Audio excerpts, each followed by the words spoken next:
Powerful lineup ng Ateneo Blue Eagles sa Shakey's Super League.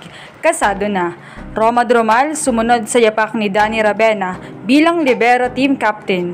DLSU umurong sa liga.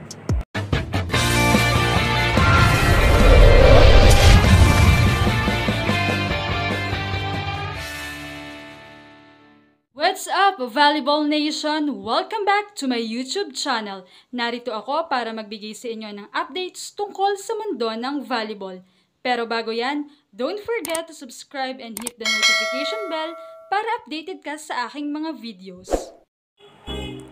Ngayong September 16 nga ay magsisimula na ang biggest collegiate preseason tournament ng bansa, ang Shakey's Super League. Matutunghayan nga natin ang halos lahat ng best collegiate team mula UAAP at NCAA. 10 teams nga mula sa NCAA at 6 teams naman mula sa UAAP ang mga lalahok ngayon sa preseason tournament. Bagaman hindi nga kagaya noong last year na 18 teams ang kasali, wala kasi ngayon ang UP Lady Maroons at ang UAAP defending champions ng De La Salle Lady Spikers, kung saan ay marami ang nagtataka sa absence ng mga ito, knowing na isa sila sa mga threat ng team para sa iba pang teams. Panghihinayang naman ng mga fans ay sayang dahil kaabang-abang pa naman ang muling paghaharap ng De La Salle sa kanilang new rival na NU Lady Bulldogs. Ayon sa mga fans ay baka kailangan ng mga ito ng mahabang pahinga bilang paghahanda sa nalalapit ding UAAP Women's Volleyball Season 86. Kaya naman baka scout lang muna, ika nga. Samantala ay isa na namang libero team captain ang naitala sa history ng Pilipinas sa mundo ng volleyball. Ang little ace defender ng Ateneo at ace defender din noong nakaraang ABC International Women's Volleyball, Roma May Doromal.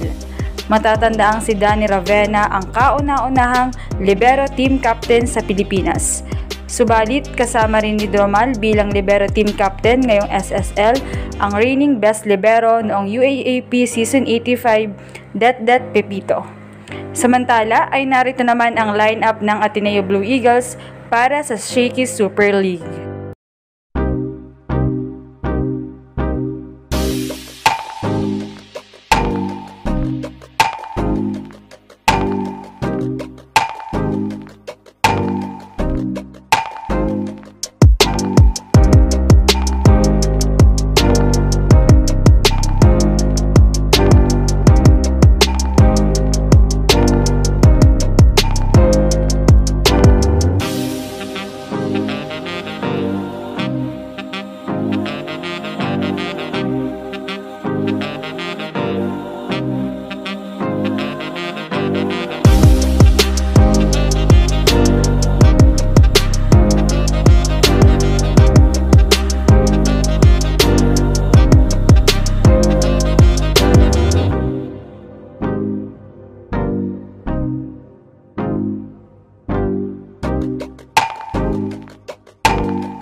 Thank you for watching and don't forget to subscribe.